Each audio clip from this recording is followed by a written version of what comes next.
students, first let us recall this matter. In matter, already we discussed symbols. What is matter? Matter is anything that occupies space and possesses mass. Symbols, what we said, it is the shortened form of name of an element. Under these symbols, we saw four kinds of symbols. First, Greek symbols. Greek symbols, actually why we are using this? It is used to represent geometrical shapes to identify this air, earth, fire and water. Second thing, it is alchemist symbol. Alchemist symbol. In this alchemist symbol, we are converting the less valuable metal into gold. So, less valuable metal is converted into gold. That process we are saying it as alchemy. Using this alchemist symbols also, first we name the elements. Next, Dalton symbol. This alchemist as well as Dalton symbol, they are representing the elements in pictorial form. After that, they feel that this pictorial representation, it is somewhat difficult.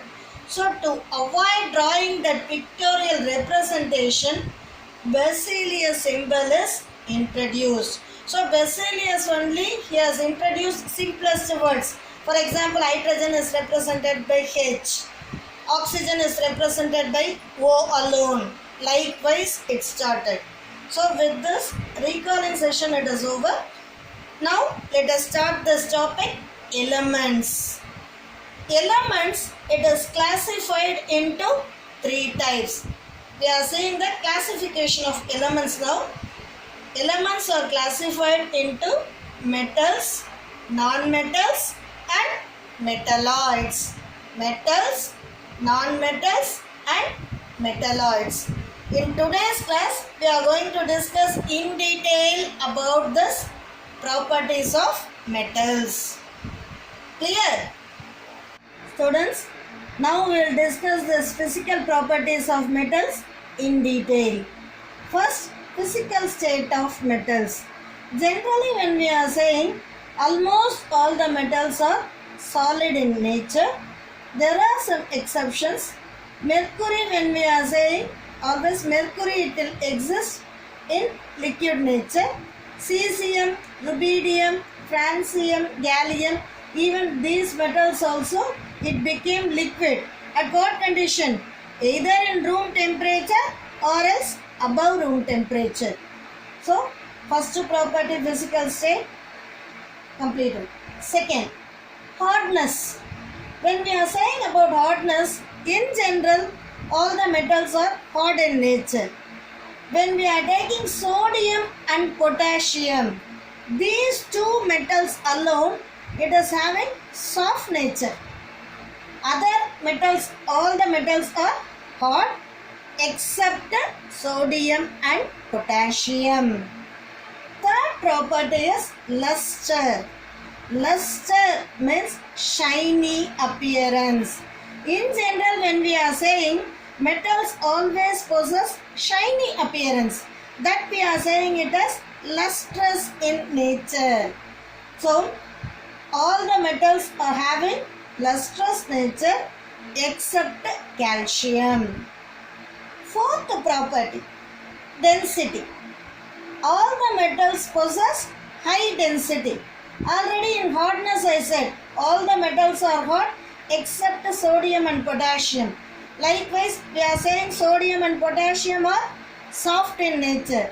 So, obviously it possesses less density. Other metals possess high density. The sodium and potassium alone possess low density. Fifth property, melting and boiling point. In general, metals are always having high melting and high boiling point. Okay. Sixth property, it is tensile strength. Tensile strength, when we are saying whatever strain we are giving, when we are beating the metals also, it is capable to withstand. In general, when we are saying always metals possess high tensile strength. That is why we are using this tensile strength property in making railway tracks itself. We are using iron to make the railway tracks. So this property only we are using there. Second property, it is malleability. Malleability, when we are saying all the metals except, so malleability when we are saying metals, some metals, for example when we are taking aluminium can be stretched into sheets. We are using aluminium foil for packing food products, no? So aluminium possesses the property of malleability. Whenever we are using this word malleability, it refers to that metals can be stretched into sheets.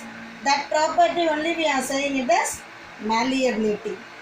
Next, it is ductility.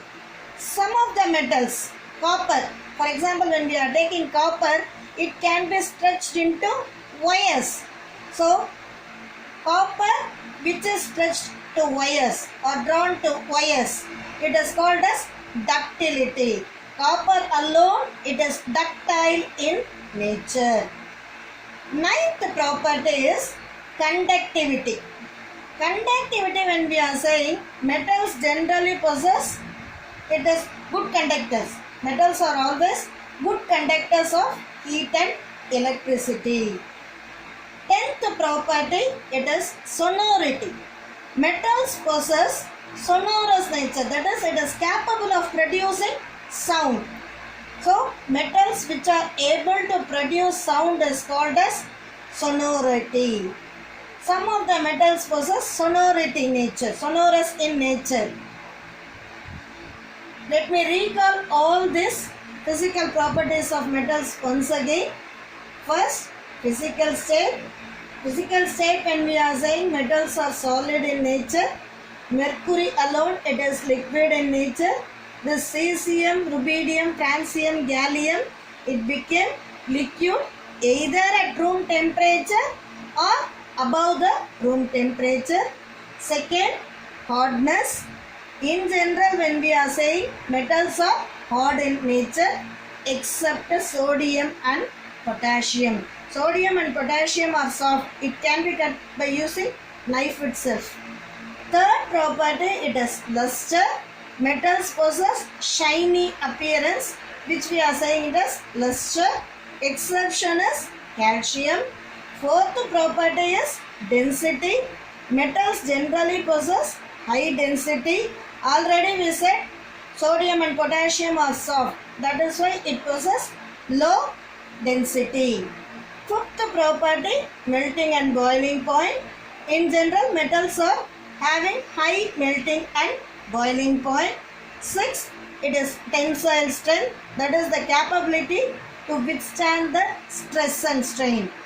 In general, when we are saying metals possess high tensile strength, that is why where we are using this to make the railway tracks. Seventh, malleability. Malleability means metals can be drawn into thin sheets. Aluminium possesses this malleable property. Eighth, it is ductility. Copper possesses this property. Ductility means copper can be drawn into wires. So metals which can be drawn into wires are called as ductility. Copper possesses ductile nature. Ninth property, conductivity. In general, metals are good conductors of heat and electricity. And finally, it is having sonorous nature. Some of the metals are capable to produce sound. So metals which are capable to produce sound is called as sonorous. This property is called as sonority. Is it clear, students, now?